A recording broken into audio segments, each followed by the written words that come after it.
नाज़रीन कराम अस्सलाम वालेकुम वरहमतुल्लाहि वबरकातुहू। अब्दुलबासित एफपी मल्टी अफेयर टीवी की जानिब से आपकी खिदमत में मोहब्बत भरा सलाम पेश करता है और आपको अपने चैनल पर खुश आमदीद कहता है। आज हम सियासत से हटकर कुछ बात करेंगे।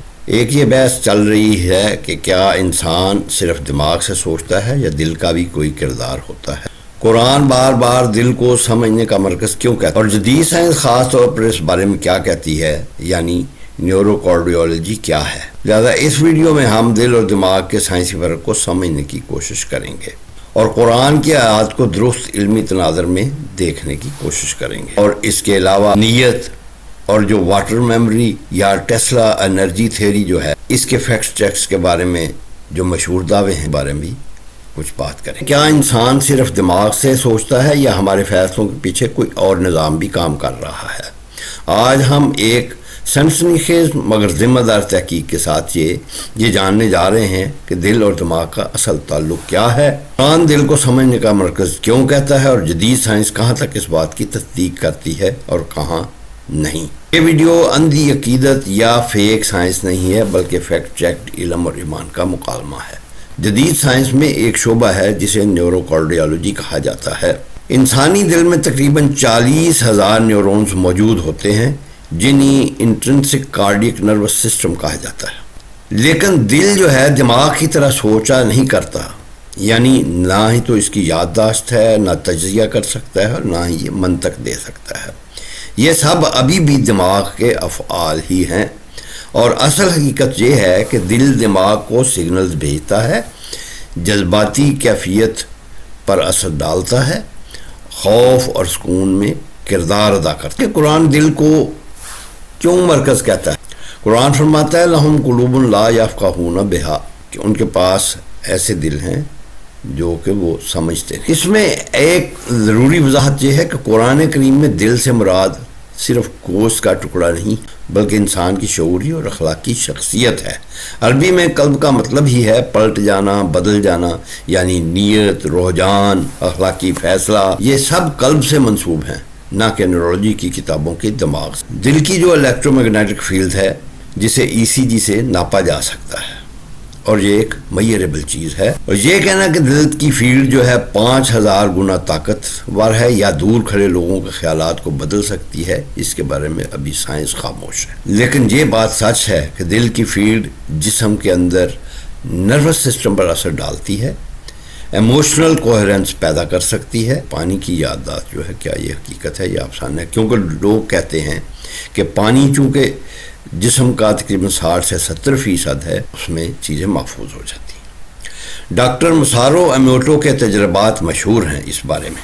इनके तजर्बात पीयर रिव्यूड नहीं हैं, साइंसी कम्युनिटी इन्हें सबूत तस्लीम नहीं करती। लेकिन एक बात सच है कि इंसानी जिस्म जो है 60 से 70% पानी पर मुश्तमिल है और मनफी जज्बात यानी स्ट्रेस वगैरह जो हैं वो hormones, blood pressure, immune system को मुतासर करते हैं और उसका नतीजा ये होता है कि मनफी सोच जिस्म को नुकसान देती है, लेकिन पानी बातें नहीं सुनता। इसी तरह जो ख्यालात हैं या जिनको एनर्जी के मंसूब किया जाता है, और यानी निकोला टेस्ला, उसने कहा था कि if you want to understand the universe think in terms of energy, यानी अगर आप कायनात को समझना चाहते हैं तो इसको जो है ये एनर्जी के तनाज़र में समझें।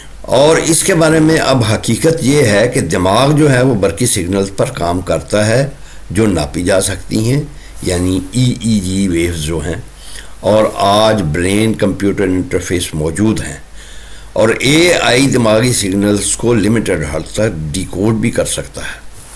लेकिन ख्यालात को पढ़ लेना, नीयत को स्क्रीन पर दिखा देना अभी साइंस के बस में नहीं आया है। इस लिहाज से नीयत, दीन और साइंस का जो संगम है उसके बारे में हम आज बात करेंगे। रसूलुल्लाह सल्लल्लाहु अलैहि वसल्लम ने फरमाया कि इन्नमल अमालु बिन्नियात, यह हदीस बुखारी में मौजूद है और साइंसी हकीकत इस बारे में यह है कि नीयत जो है ये मोटिवेशन बनाती है और मोटिवेशन ये अमल में कंसिस्टेंसी पैदा करती है। और नफ्सियात कहती है कि बेहतर नताइज के लिए अच्छी नीयत होना बहुत ज़रूरी। और इसी तरह जो हसद और मनफी असरात हैं और नेगेटिविटी जो है वो بہتر نتائج پیدا نہیں کر سکتے. لہذا دین اور سائنس دونوں اس چیز پر متفق ہیں کہ انسان اندر سے درست ہو تو عمل بامانی ہوتا ہے، اور اندر سے درست ہونے کا مطلب یہ ہے کہ آپ کی نیت ٹھیک ہونی چاہیے.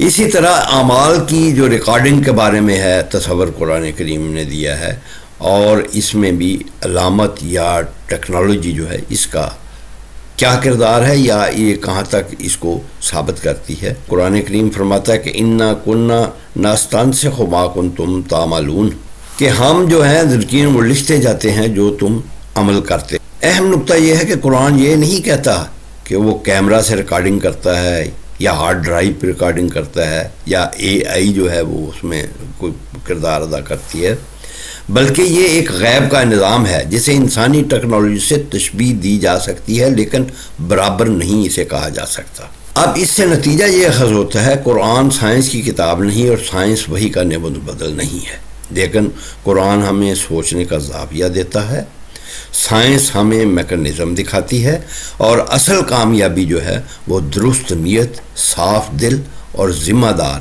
علم پر منحصر ہے. لہٰذا ہم اس نتیجہ پر پہنچ سکتے ہیں کہ ہم اپنے دل کو اگر حسد سے، نفرت سے، تکبر سے صاف کر لیں تو ہمارے اعمال، ہمارا کردار، ہماری شخصیت نکھر کر سامنے آتی ہے. اور قرآن کریم نے جو یہ فرمایا ہے کہ وہ اعمال جو ہیں اچھے ہو جاتے ہیں جب آپ اچھے عمل کرتے ہیں، تو آپ کے شخصیت پر، روحانیت پر اثر پڑتا ہے. اور جو آج سمجھنا کہ انما الاعمال بالنیات، یہ اس میں اور بہت اونچے درجے کی سچائی پائی جاتی ہے، کیونکہ اللہ دماغ کا آئی کیو نہیں بلکہ دل کی نیت کو دیکھتا ہے. کہ قرآن اور سائنس جو ہیں اگر ان کو جوڑا جائے تو یہ ایک دوسرے کی تصدیق کرتے ہیں، اور اللہ تعالیٰ کے نظام کو ایک حیرت انگیز جو ہے وہ سسٹم کے طور پہ آپ سمجھ سکتے ہیں. تو لہٰذا ہمیں ابھی مزید اس چیز کا انتظار کرنا پڑے گا، کیونکہ جوں سائنس ترقی کرتی جا رہی ہے، نئے نئے در کھلتے جا رہے ہیں اور نئے نئے زاویے سامنے آ رہے ہیں. اور امید ہے کہ ایک دن آئے گا کہ قرآن کریم جو ہے اس کی ہر ایک بات کو جو ہے سائنس ثابت بھی کرے گی اور اس کو سچ بھی قرار دے گی، جس طرح کے ماضی میں بھی بہت ساری چیزوں میں ہوتا آیا ہے.